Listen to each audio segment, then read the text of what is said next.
The press pushes for Dalton Knecht to be a full-time starter with the Lakers. USC football loses yet another East Coast recruit, and the Clippers' leading scorer is out for a couple of games. Not that they need points or anything. Good morning. I'm James. This is your daily dose of sports and snark for the greatest sports city in the world, Los Angeles. This is the Faithful Angelenos Morning Report. It is November 21st, 2024. We added a new subscriber to the Angeleno Familia last night. Thank you for getting in on the ground floor. And if you like being in the know about LA sports, click the like button. Click the subscribe button. There's a notification bell. Hit that. It'll let you know when we drop new content. Sharing is caring. Let people know we exist, and by all means comment. Now, before we go through the news and notes, a look at the scoreboard. Clippers 104, Orlando 93. James Harden, who is not the Clippers' leading scorer, oddly enough, led the Clippers with 24 points. The Clippers have won 6 consecutive games at Intuit Arena after that awkward start. Buffalo 1, Kings nothing. I have no idea why that happened. What the hell was that? Let's move on.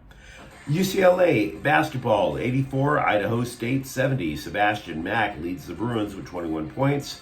USC basketball 82, San Jose State 68. Chibuzo Agbo and Terrence Williams each score 20. Meanwhile today, Orlando is at the Lakers at 7:30. And let's get to the news. Somewhere behind the dozens of statues that surround Crypto.com Arena, and it is hard to find, there is an echo chamber. The echo chamber is called Press Row. It's filled with scribes that are now trying to force the Lakers to shove Dalton Knecht into the starting lineup. Yesterday alone, I've read 3 scribes with this lukewarm take. Now, it's lukewarm, but it's not necessarily a stupid take. I'm simply trying to suggest when there's groupthink, we should all pause. Knecht has started the last 3 games in the place of Rui Hachimura, and he has thrived. Knecht scored 37 points Tuesday, obviously a career high. He's drawing praise from LeBron James. He was even drawing praise from Utah's coach on a couple of days ago. So I damn sure don't have any reason to disrespect the guy. But I would like to bring up 2 counterpoints. 1, it's not nice to take somebody's job simply because the guy got hurt, right? Kind of against the way things go. 2, Hachimura doesn't exactly suck. He has been averaging double figures too. Now, if it matters, JJ Redick doesn't have to make a decision until maybe next week when Hachimura and Jackson Hayes return. Either way, Knecht is going to keep getting playing time, right? Because Jared Vanderbilt's feet, for example, are not going along with the program. Vanderbilt hasn't played this season after multiple procedures in the offseason. An ESPN scribe claimed that there was no setback, but how the hell else do you describe it? You're not playing. You're not practicing. We were all under the impression that he was going to be ready to go for the regular season in the first place. Sounds like a setback to me. They're not even going to take a look at the guy's feet, at his tootsies, for another couple of weeks. Now, understand, I'm not trying to clown the man. By the way, these super early morning tapings are really getting to my throat, but that's another story. I'm not trying to clown the guy. I'm not anti-Jared Vanderbilt. I'm simply pro-feet.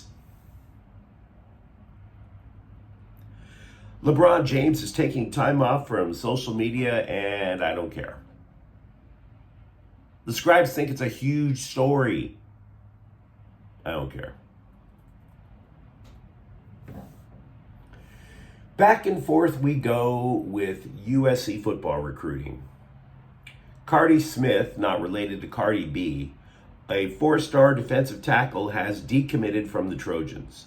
This has continued a trend of East Coast teenagers pulling out at the last moment, but in Smith's case, and he's from Alabama, it's a little goofier because USC is the second school that he broke his commitment from.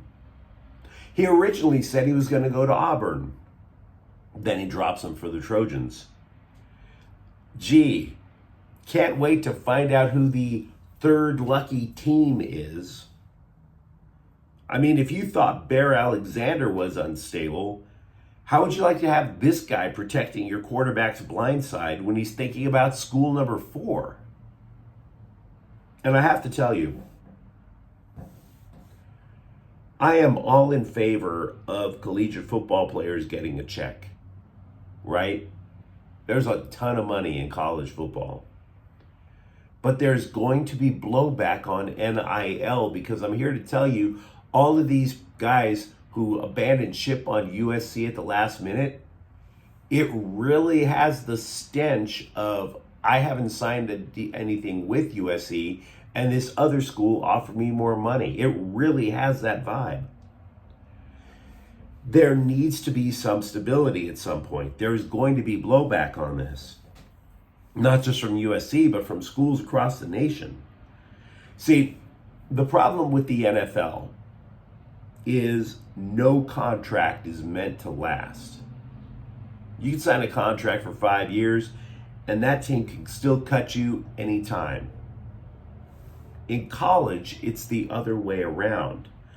A player can, because there's no contract involved, can abandon his team without a reason. Now, technically, there is a contract involved. You sign your letter of intent, but there were a few players who abandoned USC during the season. There is going to be a reckoning. I just don't know what that reckoning is. But I will tell you one thing. Teams are going to take notice who keeps trying to screw their schools for one deal after another. Bear Alexander originally went to Georgia before he entered the transfer portal and came to USC, right? Reports surfaced last week that he wanted just to go watch Georgia play. Shows up, Georgia t-shirt, this, that, and the other. If the Bulldogs were interested in bringing Bear Alexander back after he gave them the middle finger, he'd have been on the sideline. He had to buy a ticket. Eventually, schools and teams are going to get tired of these players' act. Just saying. As for the upcoming rivalry game with UCLA, bring the Robitussin.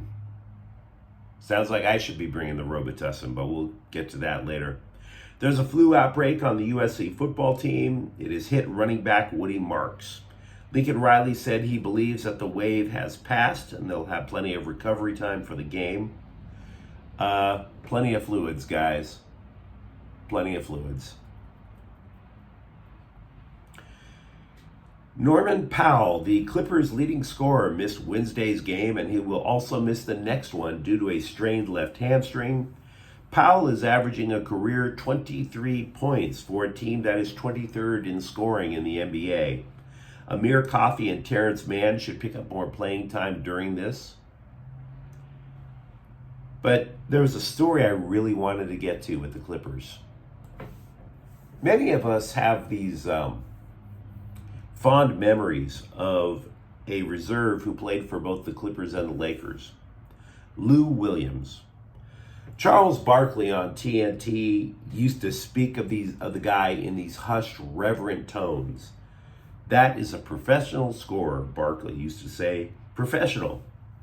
Professional. As if the dude was showing up to work with a briefcase, crisp three-piece suit. Now, as many of you recall, we all found that reputation was a steaming pile of turd during the COVID bubble. Because it was discovered that the dude ducked out on the COVID bubble to go hit up an Atlanta strip club. Like there weren't any in Florida.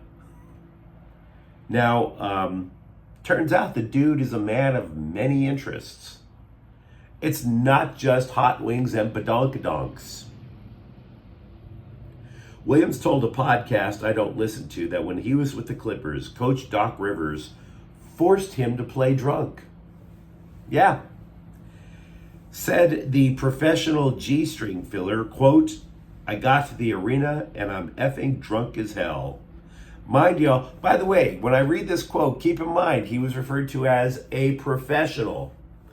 I got to the arena and I'm effing drunk as hell. Mind y'all, I come from the bench, so I got about 8 minutes to get my S together, but Doc Rivers calls my number. I turned the ball over twice immediately, and I had to make a business decision. Either I'm gonna look drunk out there, or I'm gonna go tell somebody to the truth, and I'm gonna go sit the F down and deal with my suspension, unquote. Sounds pretty professional, right? Now, to his credit, Williams fesses up, to which Rivers was not moved. Said Williams, quote, he looked me straight in the eyes and said, "You planned the whole second quarter because I need you to sweat that S out. I'm gonna need you in the fourth quarter," unquote. And Williams scored 25 in the fourth. Lou Williams, booze hound, supporter of the exotic dancing arts, and a professional scorer. But you let me know what you think in the comments thread, even if it does have something to do with the spearmint rhino. You let me know what you think about the idea of benching Rui Hachimura when he comes back for Dalton Knecht. What do you believe about the state of NIL and how it's impacting USC football? And if you enjoyed the content, don't forget to subscribe to Faithful Angelenos. We talk LA sports here every single day. Thank you for watching. I'm James. We'll be back tomorrow. Faithful Angelenos is a Kian Cortel Queso production. Take care.